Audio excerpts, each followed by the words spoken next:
The Code 20's party in Shanghai in April after the Chinese Grand Prix featured dancers and a light show. The Code 20, where the rest of the world lets its hair down on Friday and Saturday nights, in Formula One it is Sunday, after the race is over, that marks the end of the working week. As a consequence, for many years the adrenaline of team members and fans had nowhere to burn off because of the traditional early closing hours of bars on a Sunday night. So the celebrations often took place in hotel bars, and even many of them also closed early. Sonia Irvin, a physiotherapist for Ferrari and sister of Eddie Irvin, a former driver for the team, stepped in and created Amber Lounge hospitality and the Formula One after-party. Its success has since spawned competitors and a boisterous world of nightlife around Formula One. The first Amber Lounge event, in 2003 in Monaco, had a private performance by Maxi Jazz of Faithless and a VIP guest list that included models, sports stars, musicians and royalty. Over the years, there have also been performances from the Black Eyed Peas, Khalees, Taio Cruz and Craig David. Every Formula One driver has Amber Lounge on speed dial after a race, said Kimi Räikkönen, the Ferrari driver. It's the only place to celebrate with friends and team members. Amber Lounge has since expanded to include dinners, fashion shows and club events in Abu Dhabi, United Arab Emirates, Mexico and Singapore. The parties at the Singapore Grand Prix are particularly lively, with half a dozen groups promoting events. This weekend will include the 2017 Motorsport in Asia Business Forum, a business and networking event with speakers from the sport and automotive industries. The forum also includes access to after-us parties hosted by Giancarlo Fisichella, who once raced for the Benetton and Renault teams, with live music performances.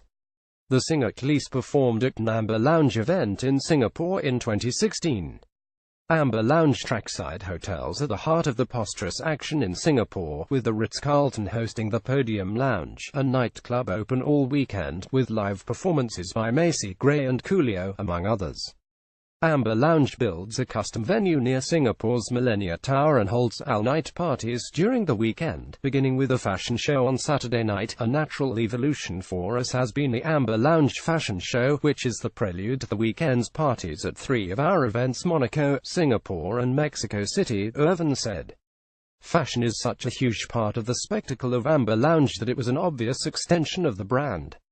The fashion shows also raise money for charity. While the club nights are open to the public, deep pockets are required. Tables for 8 at Amber Lounge can cost up to $23,000, drinks included, while basic individual passes are about $900. Fundamentally, we're about celebrating the race weekend, partying in style and having fun, but 100% business takes place in Amber Lounge as well, Irvin said. Ours is a dynamic club-style environment where guests can enjoy mixing with F1 drivers, chart-topping artists, celebrities, royalty, sports and movie stars. I always have a chill-out networking terrace at every event, and we think carefully where we place guests who are there to network, she said. The Singapore Grand Prix has been a top party destination since it first appeared on the calendar in 2008, despite the race's odd hours.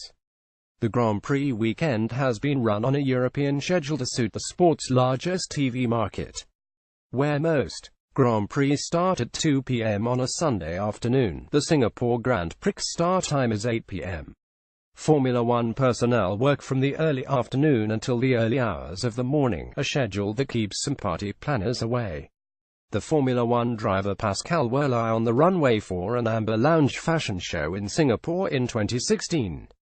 Amber Lounge Elena Hadzi-Constantinou is one of them. She is one of the recent innovators of the F1 nightlife business and founded the Code 20, a nightclub experience that eschews the traditional private concerts. It instead holds events that include using dances and light shows in Shanghai and having circus performers entertain guests in Abu Dhabi. The Singapore Grand Prix is one of a kind and exciting, Hadzi-Constantinou said. It might sound ideal to some to throw a Monaco-style F1 party with champagne and bikinis yacht-side, cheering with F1 cars on the background. Perfect shots for Instagram stories. However, I have been approached multiple times and called to examine the probability of holding the Code 20 events in Singapore, and every time I have decided that it is not a good idea. The teams in Singapore work until 3 or 4 in the morning, sometimes even until 5 or 6 a.m. Why party, she said. Amber Lounge and the Code 20 are the clear leaders of the sports nightlife, but neither is an official event of Formula One. Its Paddock Club, which has been around since the 1980s, offers corporate hospitality packages, with food and drink and great views of the track. But Formula One has done little once the race is over. All this could soon change. Since taking control of the sport 1 year ago, Liberty Media has made fan engagement and promotional activities a priority. Speaking to Autosport magazine this month, Sean Bratchers, managing director of commercial operations, talked about a future of nightclub events in Grand Prix host cities. Liberty Media has expanded trackside entertainment during Grand Prix weekends, increasing the number of activities in the general admission areas and official F1 fan zones. VIP guests also get the chance to ride in a two-seater Formula One car. Liberty said its next step was to increase the promotion of Formula One away from the racetrack, like it did with the F1 Live London event, which was held before the British Grand Prix in July. It attracted over 100,000 people. A version of this article appears in print on September 16, 2017, on page S4 in the International New York Times.